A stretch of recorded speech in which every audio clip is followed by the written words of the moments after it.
protagonistas. Contacto telefónico. Le agradecemos al doctor Higinio González Calderón, secretario de Educación de Coahuila, su presencia con nosotros. Vamos a hablar sobre el cierre del ciclo escolar 2020-2021, los pormenores del próximo, si es que ya está trazada la línea de que se va a seguir para el próximo calendario escolar. Muchísimas gracias, doctor, por estar con nosotros, por platicarnos. Hoy justo es el cierre del ciclo escolar. Así es, Marcela. El día de hoy es el último día de trabajo para la Secretaría, especialmente para los maestros y las personas que trabajan en ella, de escuelas y en todas partes. Hoy también los maestros ya entregan calificaciones, es el último día para eso. Entonces, también terminan el trabajo las escuelas piloto que se abrieron en todo el estado. Y el próximo 23 de agosto, iniciaremos el ciclo escolar, es decir, iniciaremos clases el 23. Claro, los profesores llegan 2 semanas antes porque entran a un programa de capacitación, hay un consejo técnico, etcétera, y el día 23 vamos a empezar las clases. ¿Cómo se cierra este ciclo singular también, este ciclo que hoy concluye, secretario? Es un ciclo atípico, es un ciclo que va a marcar una época muy fuerte, porque imagínate que todos los niños y jóvenes que están ahorita en escuela, es decir, desde primero de preescolar hasta universidad, están sufriendo un año de pérdida, un año de un bache importante, porque obviamente no es lo mismo estar en clase presencial que estar desde la casa atendiendo al maestro a través de alguno de los medios electrónicos o simplemente a través de mensajes por escrito inclusive, ¿no? Entonces, pues sí es una época en donde el aprendizaje baja mucho porque no es lo mismo y vamos a tener que trabajar muy fuerte, muy rápido en los primeros días de agosto y septiembre para detectar cuál es la brecha que hay entre los aprendizajes que debieron haberse dado o que se daban normalmente contra los que realmente aprendieron. Y bueno, vamos a hacer un plan de recuperación para ellos. ¿En qué consiste el plan? El maestro de cada grupo va a evaluar al grupo y va a saber qué conocimientos son los que les faltan para saber si dedica unos días a ver esos capítulos o cuando le toque ver un tema relacionado con el aprendizaje del año anterior, pues le va a dar un énfasis a los fundamentos que necesita para seguir adelante. Claro. Pero esa decisión lo van a tomar cada uno de los profesores, desde jardín, primaria, secundaria, adelante. Bueno, entonces va a ser a criterio del profesor. Claro, porque él es el que va a estar enfrente de los alumnos, el que va a saber quiénes aprendieron, quiénes no aprendieron, cuánto aprendieron. Entonces vamos a aplicar en primaria y secundaria, vamos a aplicar un diagnóstico que le llamamos nosotros de conocimientos para saber cuáles son los conocimientos claves que le fallan.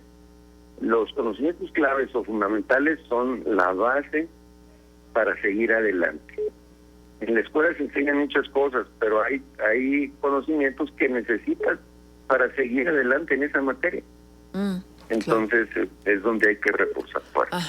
¿Cuántos alumnos cierran este ciclo escolar y qué porcentaje de deserción pudo haber habido? En educación básica estamos hablando de 611,000 niños y jóvenes. Estamos hablando de preescolar, primaria, secundaria y educación inicial. Son 611,000, incluyendo las escuelas particulares. Entonces, la deserción normal de nosotros es del 1% en primaria y 2% en secundaria. Este año se va a incrementar la deserción a nivel de primaria, pero increíble, en secundaria ahorita no hemos tenido deserción. Y eso nos tiene con la pregunta de qué pasó, porque normalmente en secundaria teníamos una deserción del 2% y ahora no llega ni al 1%. Esta es una buena noticia. Sin embargo, en primaria sí tenemos una deserción que es posible que llegue hasta el 2%. Secretario, buenos días, con el gusto de saludarlo. Habla Manuel Cerrato. La SEP dio a conocer algunos números de cómo cierra justamente este inusual ciclo escolar, que son ya 2 generaciones que no se pudieron graduar estando en sus aulas, por lo menos todo el tiempo, ¿no? Y aporta, por ejemplo, el dato de que el 14.5% de las escuelas fueron las que reabrieron en algún momento, ya sea para clases escalonadas, asesorías o algunas actividades. Solo 14.5%, lo que equivale al 11.4% de la matrícula escolar de todo el país, que volvieron ya sea por modelo semipresencial o para recibir algún tipo de asesoría. Con estos números tan bajos a nivel nacional de escuelas que sí en algún momento permitieron la actividad semipresencial, ¿qué nos esperaría, sobre todo en Coahuila, de cara al próximo? Y me refiero particularmente a las condiciones de las escuelas, si están a nivel de infraestructura muy dañadas, algunas que han sido robadas o vandalizadas, algunas que no tienen servicio de agua potable, por ejemplo, y es lo que preocupa. También el tema de la higiene en esto de la pandemia es fundamental. ¿Cómo están en infraestructura los planteles, secretario?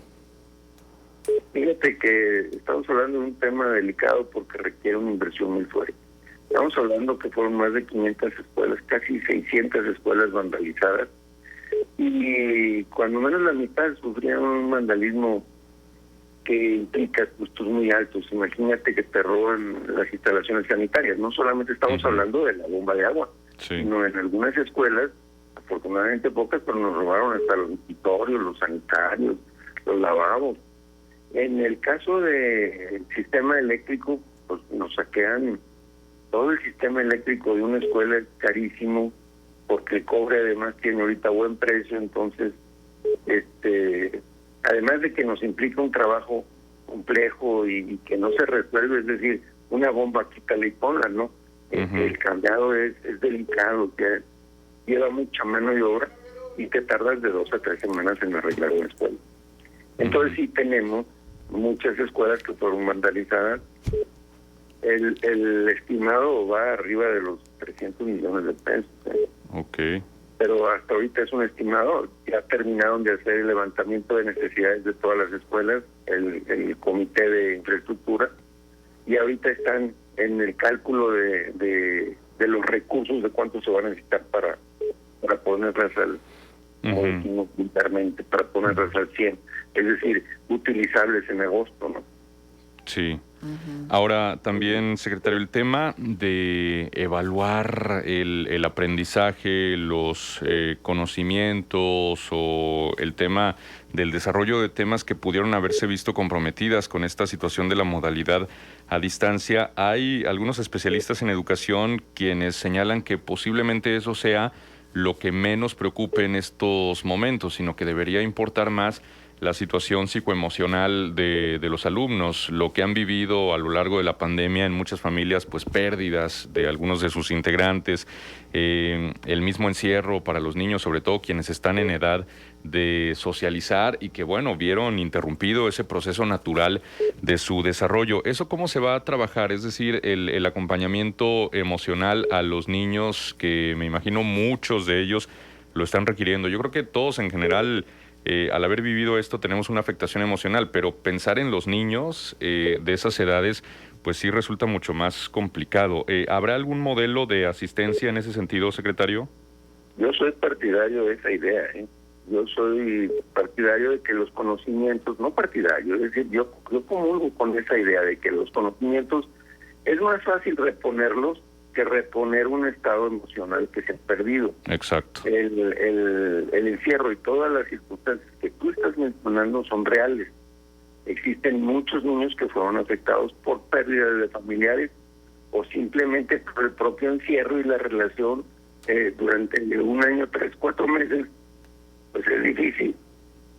Afortunadamente esta generación que está perdiendo este año, porque la generación del año anterior solamente dejó de asistir en el último trimestre del año. Los primeros 2 trimestres se trabajaron normales. Y el último trimestre fue el que perdimos. Bueno, los niños tomaron clases a distancia, que no es lo mismo que estar presencialmente. Entonces, sí, nosotros tenemos en las escuelas profesores de educación especial y psicólogos que van a ser los responsables de detectar fallas o diferencias en el comportamiento de los niños para llevar al grupo ejercicios o entrevistas o terapia personal, terapia de apoyo para que los niños salgan adelante.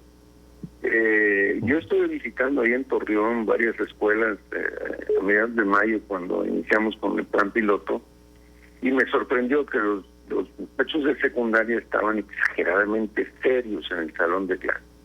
Algo estaba pasando, porque los muchachos de secundaria no son así. Ujú. Entonces me llamó mucho la atención y platicamos ahí con el director y bueno, pues van a tener que hacer un trabajo muy fino para atender individual y grupalmente a los niños y a los jóvenes de secundaria. Arturo González quiere hacer una pregunta, doctor, y lo recibimos con gusto. Arturo, te escuchamos. Saludos, secretario. Quiero preguntarle sobre el balance de las escuelas piloto presenciales. ¿Cuál es? Si funcionaron de acuerdo a lo que se tenía proyectado, si se registraron situaciones de riesgo, contagio, y si cómo tienen programado el arranque del próximo ciclo en materia de si es presencial, es mixto o es, híbrido o es a distancia.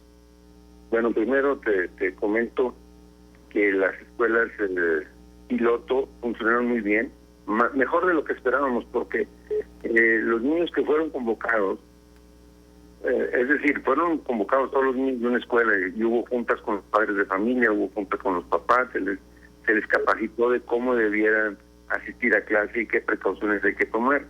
Entonces, al principio asistieron menos alumnos y conforme iban pasando los días y los compañeros iban viendo que los otros estaban asistiendo, se fueron acercando más y más y más niños. En muchas de esas escuelas piloto, pues te puedo decir que el 100%, en algunas, el 100% de los niños estaban asistiendo a la escuela. Por supuesto que estaban en un plan híbrido, unos iban unos, otros, pero el resultado es muy positivo. ¿Qué pasó con la pandemia en esas escuelas? Detectamos a más o menos 15 niños que llegaron a la escuela con síntomas, y esos niños fueron atendidos por la Secretaría de Salud inmediatamente y por sus papás, porque los detectamos en la puerta. Y algún niño que había asistido unos días antes, pues fue atendido también, no solamente él, el grupo, el profesor, y pues eran niños, en el 100% de los casos, que fueron infectados en su casa, en donde el papá, la mamá y los demás, todos estaban infectados. Entonces también les ayudamos a ellos a que atendieran su pandemia, porque como que no se habían dado cuenta de que estaban infectados. Entonces, el saldo nuestro es positivo porque estaban más de 30,000 niños ahí y detectamos solamente alrededor de 15 casos. Entonces, nos dio mucho gusto cómo la Secretaría de Salud estaba reaccionando con nosotros y inmediatamente atendían un llamado. Todas las escuelas, todos los directores tenían los teléfonos de los médicos que tenían que atenderlo. Esto fue muy bueno. ¿Cómo vamos a regresar el próximo año? Nosotros queremos regresar. Lo ideal, el escenario ideal es que regresemos el 100% de las escuelas con el 100% de los niños. ¿De qué va a depender eso?